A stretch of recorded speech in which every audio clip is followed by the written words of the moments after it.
Dans la grande ville d'Abidjan, où les immeubles modernes côtoyaient les marchés animés, vivait Awa, une jeune femme issue d'une famille influente. Son père, Mamadou Koné, était un riche entrepreneur respecté, propriétaire de plusieurs entreprises florissantes. Pour lui, l'honneur et la prospérité familiale passaient avant tout. Mais Awa avait un secret que personne ne devait découvrir. Elle était amoureuse de Moussa, un jeune instituteur du quartier populaire de Yopougon.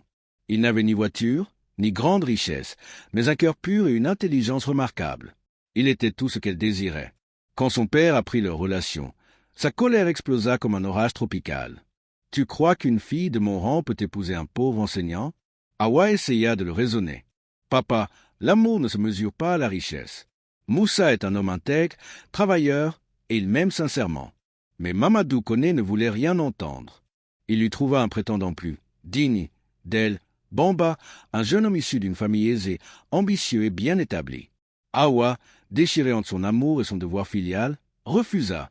Son père menaça alors de la renier, de la priver de son héritage et de son confort. « Si tu épouses ce misérable, tu n'es plus ma fille. » Malgré les pleurs de sa mère et la pression familiale, Awa prit une décision radicale.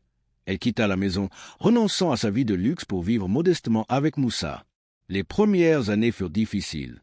Loin du confort de sa jeunesse, elle apprit à cuisiner avec peu, à économiser chaque franc. Mais elle était heureuse, car elle était avec l'homme qu'elle aimait. Pendant ce temps, l'entreprise de son père subit une crise financière.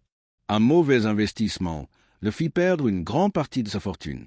Ses soi-disant amis et associés fortunés l'abandonnèrent un à un. Un jour, malade et ruiné, il n'eut d'autre choix que de chercher l'aide de sa fille.